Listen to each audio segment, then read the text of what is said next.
How you doing? How you guys doing today? My name is Dan, the Jazz Shepherd. As I'm sure most of you know, this is what the Chicago sound kind of is. Barren, bluesy, full of soul, feeling, and gut. We're of course talking about the great John Wright, who makes a series of 4 records here very close together in 1961 at Prestige that are all fantastic. Some of the best stuff Prestige does in this year is John Wright's stuff. This is Southside Soul 7190, which is where we're going to start our rundown for 61. Prestige is a tough ball of wax to unravel. And unlike Blue Note and Riverside and Impulse, of course, in 1961, everything they're putting out was recorded in 61. Maybe late 60 and came out in 61. For the most part, though, everything's very current. Everything's very much what's happening now at the label. It's been a while since Blue Note or Riverside has put out something from the vaults that came out 5, 7, 10 years ago. They're not doing that. Prestige is still putting all kinds of stuff out, even 200 titles into the 7,000 series. We're at 7190, just short of 7,200. That's 190 titles. And this is actually from 60, which is close enough. I just picked 50 records here, from 7190 to 7230. And we're just going to kind of run through them and take a look at them. And we're going to look at the difference between what Blue Note and Riverside was doing and what a label like Prestige is up to. I've said many times before, it's pretty clear Lubinsky's much more driven by the bottom line and less by the art and less by the social message and less by these musicians and their lives. He's just trying to make a buck. He's notorious for repackaging records, giving them different covers. When an artist leaves the label, and they have some success elsewhere, he'll reissue some vault stuff he has of that artist. Oftentimes, an artist will be a sideman on some other session that came out in, say, 54, 55. Then that artist goes on to bigger things under their own name somewhere else, and Weinstock will go into the vault and go, oh, that Tad Dameron record, I'm going to pick some of the sidemen off of it, and I'm going to give them the leadership as a new record almost, even though it's the same material. The Elmo Hope record, Informal Jazz, got reissued as 2 tenors. And there's a lot of examples of that. Monk, Miles, Coltrane all have stuff that's multiple issues with different covers. Stan Getz, Milt Jackson, Sonny Rollins. Almost all those guys have stuff that's been reissued 2 or 3 different times on Prestige. And then to make things even more complicated, once they launch the New Jazz series, they start issuing some of the New Jazz stuff also on Prestige with a different cover. And sometimes they'll take stuff from the Prestige and issue on the New Jazz with a different cover. So it's a very convoluted thing, Prestige. They put out a lot of material. Some of it's new. Very little of it is cutting edge. However, on some levels, the new arising of soul jazz and the sounds of the organ and the swinging gospel-y blues of what's happening in soul jazz is kind of cutting edge in a way, and it's a lot of where jazz is going to go. And it's the commercial side of it still. It's still sold well. It's still sold on 45, got into jukeboxes in neighborhoods, both black and white. We all know the black community doesn't buy records the same way. A, they don't have the numbers, and B, they don't have the prosperity. There's a lot of more tighter pockets and budgets in the black neighborhood. So the radio and often 45s were the common fare in a black neighborhood, and a black gathering, and a black party. So let's kind of dig in here. Prestige, like I said, there's a lot less sincerity. That being said, great records like this are still being issued. I'm going to dive into less of these sound-wise, because because a lot of them are going to have kind of a similar sonic color. We will play some stuff. One of my favorite records from this time stretch is 7191, Griffin and Lockjaw, and these two are outstanding together. We saw them also working together at Riverside Jazzland at this point, making them a fairly ubiquitous presence. But this is one of the best records they do together.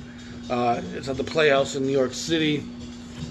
The rhythm section cooks. They're just having fun. Johnny Griffin, Junior Mance, Larry Gales, and Ben Riley round up the rhythm section. It's a great album cover.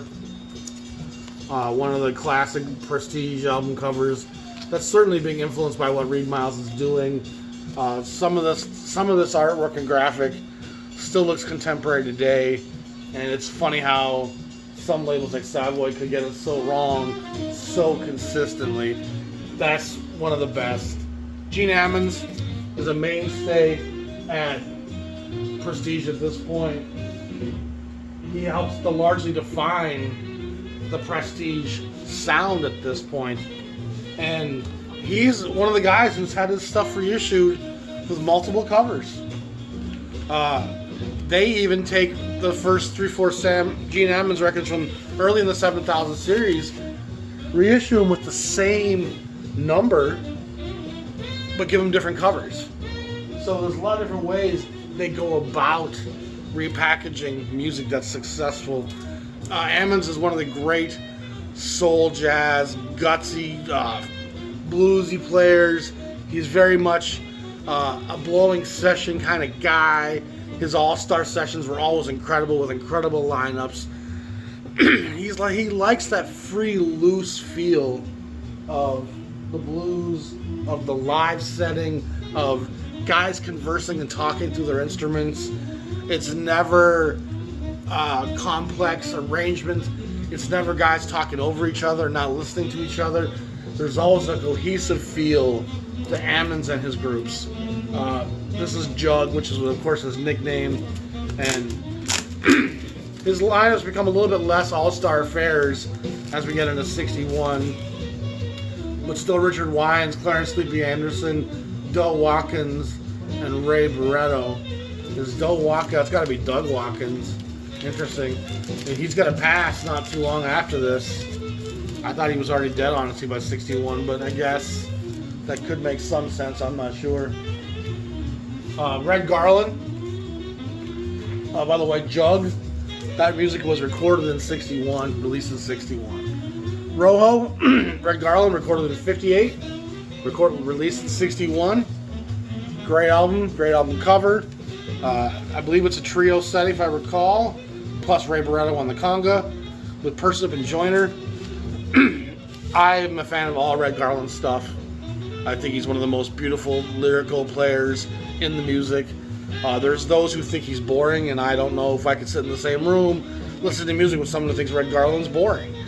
I think he's very thoughtful, meditative, beautiful, lyrical, songy. He often mimics the lyrics in beautiful ways, so you can remember exactly what song he's playing. I said I'm really a fan of everything he does, and he has some stuff with Coltrane during the same era that's a little bit more full band and bigger sounding. But for me, his trio and augmented trio stuff like that are great records that everybody should own. You have to be a jazz fan to dig a Red Garland record like that. Your wife would enjoy that. My wife would enjoy that. Etta Jones, a great little blues singer.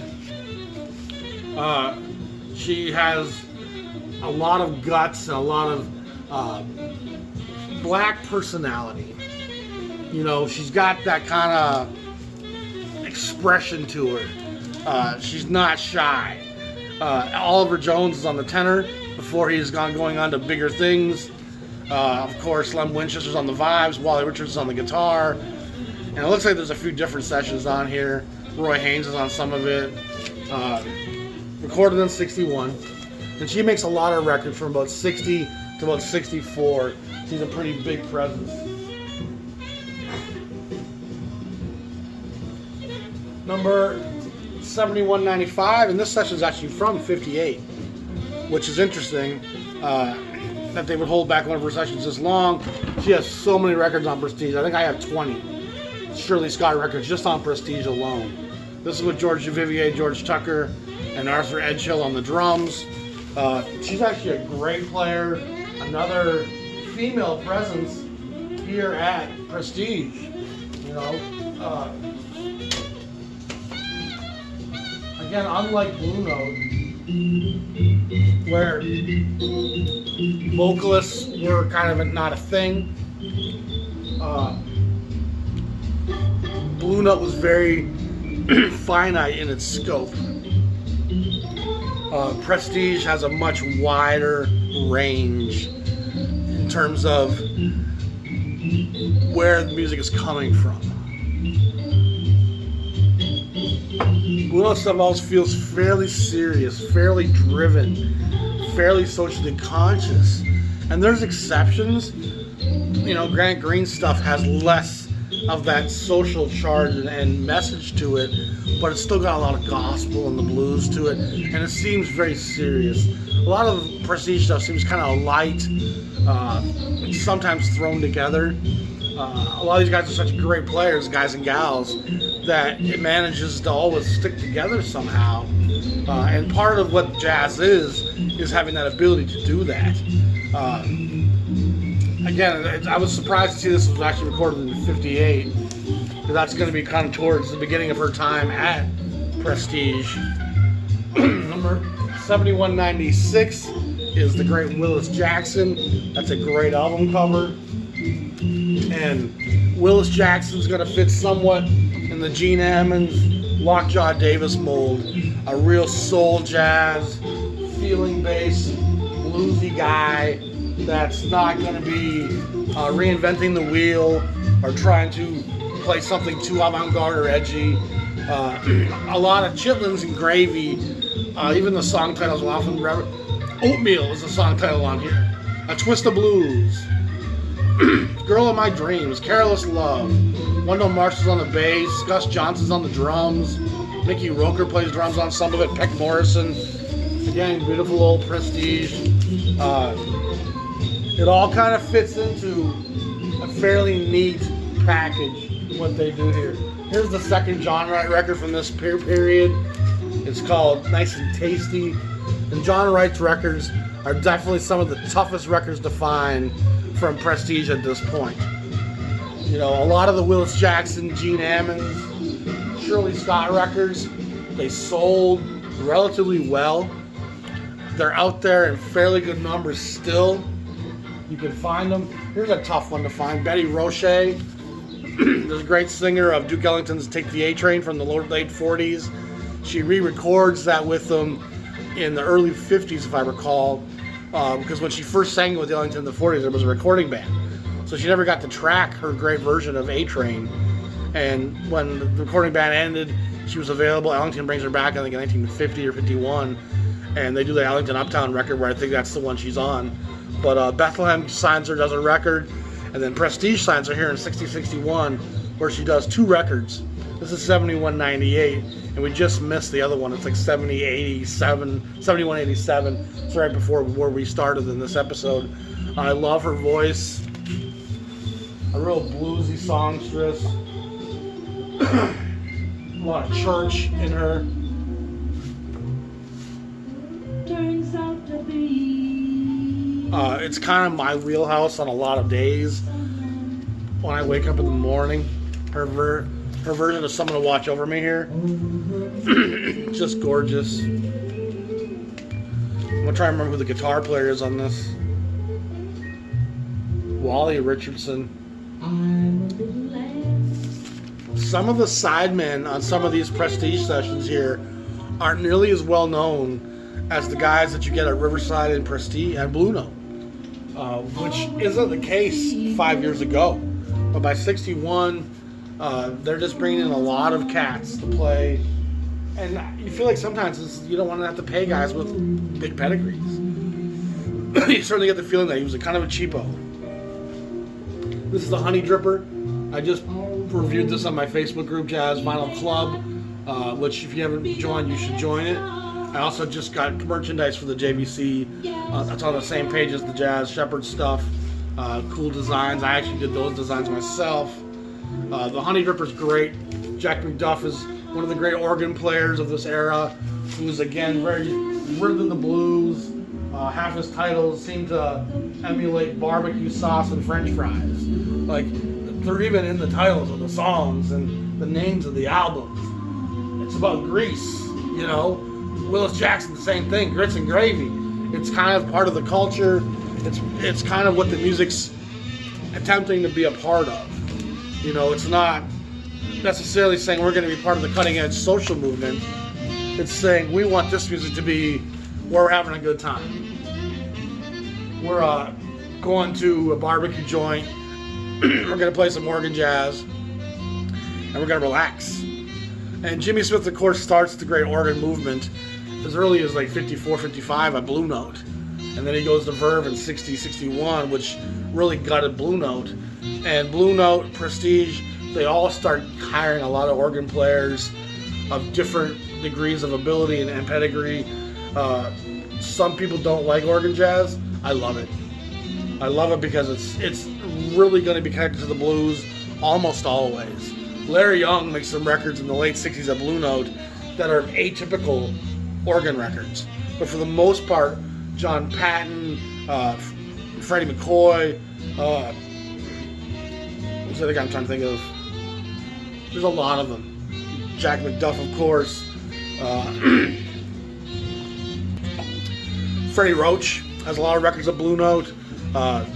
There's just a lot of organ players happening at that point. The Jack McDuff was recorded in 61.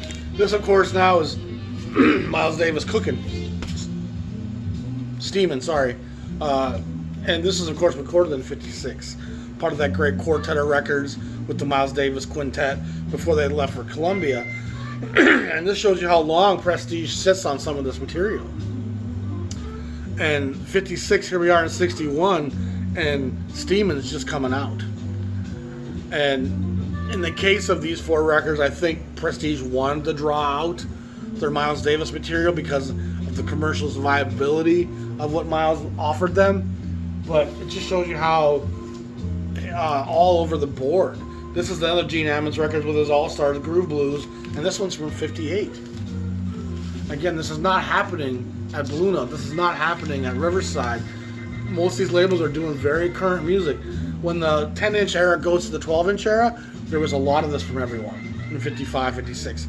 But by 61, for them to still be putting out this much back catalog, it feels a little clusterfucked at times.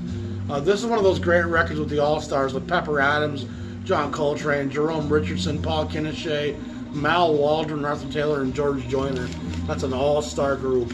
And 7201, and around this time period, they go to that new box for the logo. It only lasts about 20, 30 records, but it's actually a logo I like by them. It's pretty cool. 7201, again from 58. 7202, the record I just played the other day is the great Jimmy Forrest. I just posted this on my Facebook group as well. Out of the Forest. It's absolutely fantastic. Joe Zawinul makes an early appearance here on piano, and he's outstanding.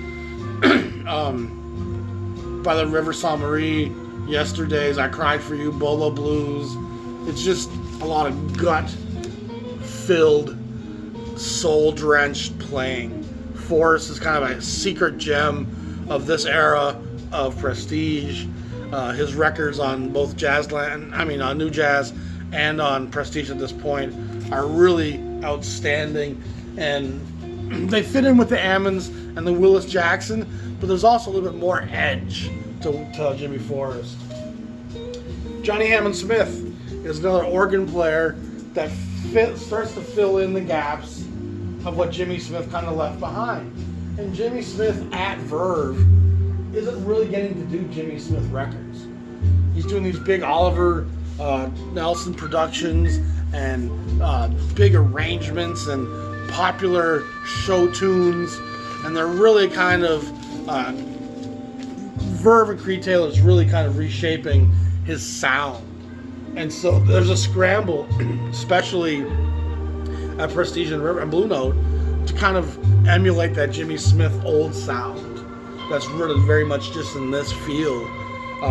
Hammond's a great player. Of course, they call him Johnny Hammond Smith to differentiate between him and the great guitar player Johnny Smith, who's on Roost, who makes untold great records over there, and is a brilliant player with a great tone. But Johnny Hammond Smith also plays at Riverside, makes some great records there on Jazzland, and makes a number of records here on Prestige and New Jazz. And he's a fantastic player, a lot of guts, a lot of soul. There's another Etta Jones record, So Warm, with strings. It's a bit more of a schmaltzy, but it's Oliver Nelson. So Oliver Nelson always wants to leave his mark on things he arranges. Hip Soul, Shirley Scott. And the thing about Prestige at this point is they have a house, probably 6 or 7 house favorites that are going to get a lot of releases. A lot of releases, just continuously coming out with stuff. Eddie Lockjaw Davis. Here we are, number 7206 from 61. Sonny Rollins, 7207. Sonny Boy. And this is, of course, from 56. This has Kenny Drew, George Morrow, Max Roach, Kenny Dorham's on a track, and Wade Legge's on a track. Again, 56. That's 5-6 years ago. And they're putting this stuff out now because Rollins is a name that they can sell and market at all points. And Rollins is about to make his big comeback to RCA, which happens in 62. Uptight, Gene Ammons. There's that new logo again, 7208. Another great band here with Walter Bishops, Patty Brown on the piano, George Duvivier, Ray Barretto, Arthur Taylor, Arthur Davis. Prestige seems to have a real willingness to record girls, more so than a lot of the labels seem to do. If I had to guess, part of it's probably because they could pay girls less. And that sounds kind of cheap, but that's what he's known for, Bob Weinstock. He's known for being rather cheap, rather concentrated on one thing, the bottom line. Another fantastic Red Garland record here.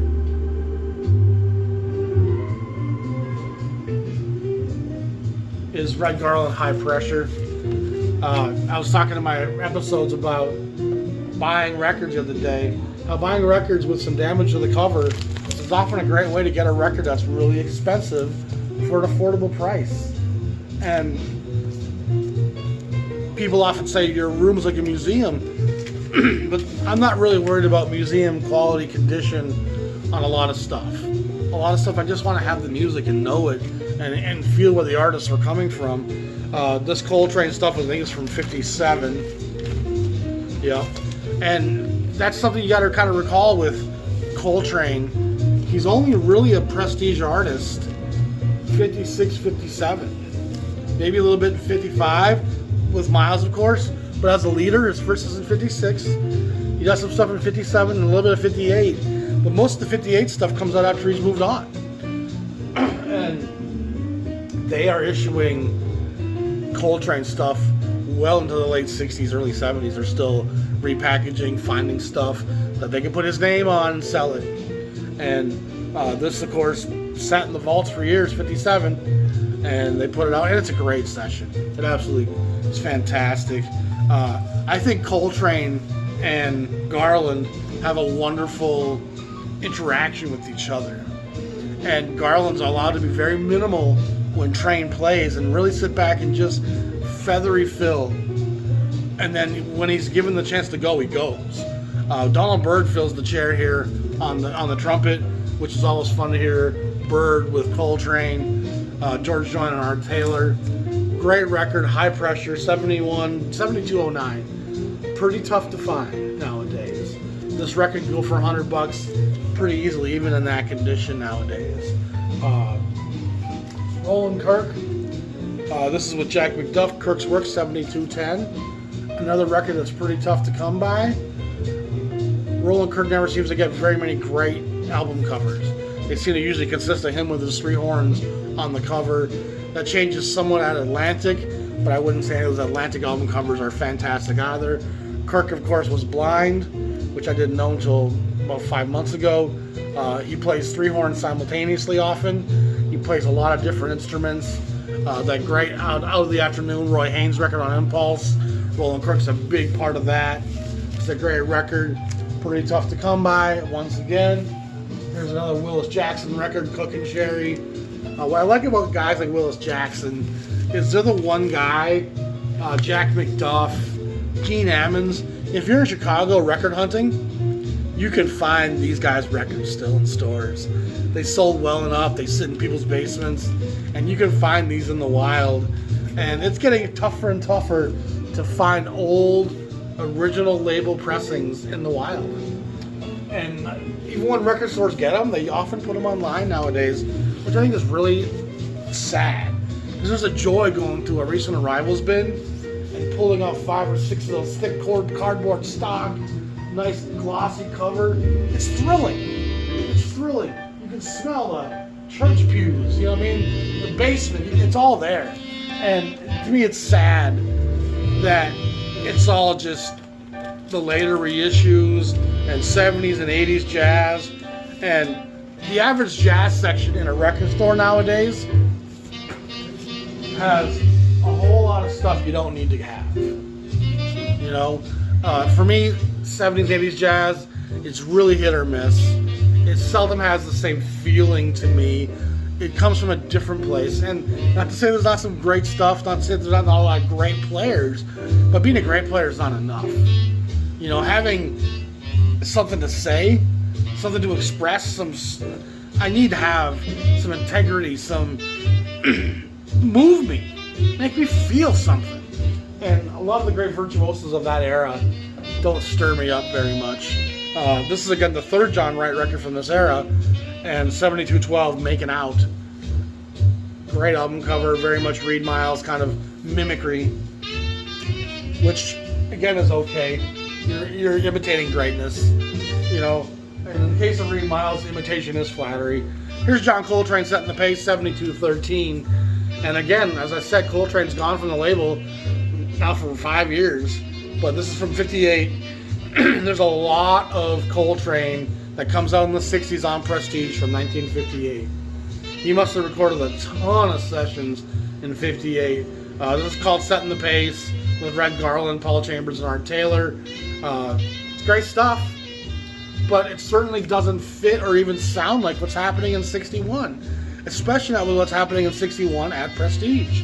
So these records kind of stick out in a lot of ways once you have the full discography. You can be very deceived by this early on, thinking, oh, look at Prestige in 61. They're putting out Miles, Steamin, they're putting out Coltrane records. They got all this great stuff happening still, and that's not the case. They had this stuff in their vaults. They had those guys on their label in 55, 56, 57, and they keep regurgitating it. They keep their current roster of artists looks nothing like a lot of what they're still putting out. They're still putting out Rollins. They're still putting out Monk. Guys have been gone for a long time, and part of it's just these smaller labels couldn't pay the big bucks, and a guy like Weinstock was never going to come out the pocket for anybody.